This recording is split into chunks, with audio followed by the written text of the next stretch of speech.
How familiar are these scenes? Just chaotic confusion, wondering, how did I live? Some of my colleagues and friends and people I bumped into not.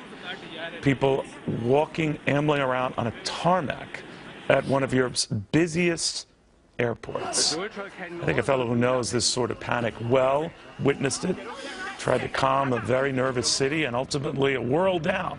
Former New York City Mayor Rudy Giuliani and I were just discussing in September, it's 15 years since those attacks. Mayor, very good to see you. So when I look at that, of course, it takes me back to a question I ask myself every day, which is, why did I survive? And I trapped in a building you for almost did 20 minutes, and I was lucky enough to get out, and some people weren't. Well, it's arbitrary. But just to get relevant to what's going on right now, it's outrageous that the President of the United States is not in the Situation Room right now planning to destroy ISIS. What do you think of the argument it's better that he not? I talked to a Romney supporter who was saying, if he came rushing back, he would look frantic. And he's going about his business like he tells people to go about his business. Yeah. Well, maybe that's why he's a Romney supporter. That would be like Franklin Roosevelt remaining at Warm Springs when the Japanese bombed Pearl Harbor. But that was an attack on us. You know what I'm saying? This is an attack on one of our allies. We belong to NATO. An attack on a NATO ally. What would you do? An attack on a NATO ally, in case the president ever read the treaty, is an attack on the United States of America. He has an obligation to defend that country. It's just like an attack on us. I don't know if he's ever read the treaty. The president's knowledge of history is quite questionable in any number of respects. He's always separated these two. I understand that, but he is always... He's sitting with a dictator. Watching a baseball game. He's sitting with a dictator watching a baseball game while innocent people are being killed in a war. He doesn't equate it that way. You know what? I mean, he said this before that. Well, then he should give the job to somebody else. All right, but you don't obviously agree with that. But if you were there now and looking at what you have to do, what do you do? Well, so far his strategy hasn't been working, right? Bush took 9/11 really seriously. He hit him back like hell, right? And we didn't get a terrorist incident from then on. He's been in office now for 8 years, and we've had 4, 5, 6, 7. I mean, obviously, he's not scaring them. They don't. There's no worry about Barack Obama doing anything. He would point out that outside of Boston, it's Europeans, it's the foreigner. They've been getting it. But what about San Bernardino? Yeah. Outside of San Bernardino, we're going to forget the people in San Bernardino. I guess what he said. We're going to forget Fort Hood. We're going to forget the... so if his response is to get in front of this, how do you get in front of it? And we don't protect our allies any longer? An attack on France is not an attack on us? I mean, the man has no conception of the NATO treaty and what it entails. Do you get a sense that they're not even communicating in Europe enough, that France might not share with Brussels, France, what's going on? I know what they think of him in Europe. I don't think... No, that's themselves, how they're doing it. They don't think we have a president. In Poland, they don't think we have a president.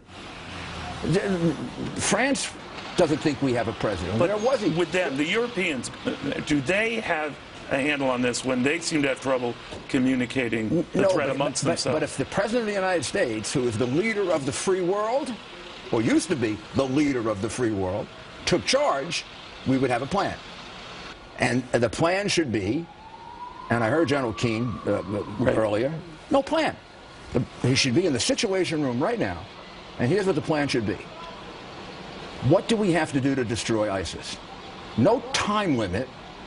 None of this ridiculously insane. I think Biden invented time limits on wars. Imagine if we fought the Civil War with a time limit. We would have quit after 3 years, and we'd be a divided country. So here's the plan.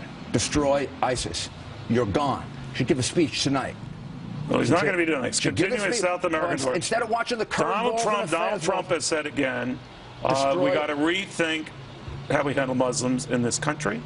Coming in, you say what? I say tonight, you sit down all night, you stay up all night. When I was mayor, there were plenty of times I stayed up all night, and by tomorrow morning, you have a plan to destroy ISIS. What do you think of Donald Trump's plan? They will be Donald Trump's plan. I don't know what his plan is. Muslims. He's curious about why we keep letting so many in. Well, we shouldn't let him in. We should be careful about who we let in. We should be really careful. But here's the plan right now that is relevant to what happened today. Those innocent people, those children were killed. We have a treaty obligation to that country. We are the leader of the free world. We are the leader of NATO. We call a meeting first with our people, we develop a plan, then we go to NATO and we say, here it is, from beginning to end. By the time we're finished, there will be no more ISIS. It'll be gone. It'll be removed from the face of the earth. But we've gone after what we consider to be ISIS cells either in Syria, money vestiges Iraq. Is that enough? A little bomb there, a little bomb here, a little bomb there. So how do you get these cells? How do you get there these are cells? a couple of civilians around, so let's not bomb this one. Look, I talk to a lot of people in the military, and I'm very close to a number of the special forces. They are fighting with just about two hands tied behind their back. The objective here is to win a war. Not a time limit, not to be 90% popular, not to worry about whether 60% of the American people are against it. Gosh, if Roosevelt worried about that, we never would have gotten into the Second World War. That's why he was a great president. If Reagan ever worried about it, we never would have ended the Cold War. That's why he was a great president. The fact that this president worries about it and stays at a football game is why he's never going to be in their category. At a baseball game there, but he says that that is all part of a mission to communicate with South America. And it's really working. Go tell those people that are dead in Brussels just how well Obama's policy is working. Just go tell the people in San Bernardino that I went and visited 2 months ago just how well Barack Obama's policy is working. You travel the world with me, and you have people who basically love the idea that he was elected. You have them coming up to me and say, what a disappointment he's been. Your country is no longer the leader of the free world. The leader of the free world should be directing the effort against ISIS to destroy it. Then we destroy Al-Qaeda. Gotcha. All right. And we got a couple Mayor, more after that. a couple more. Mayor Giuliani, thank you very much.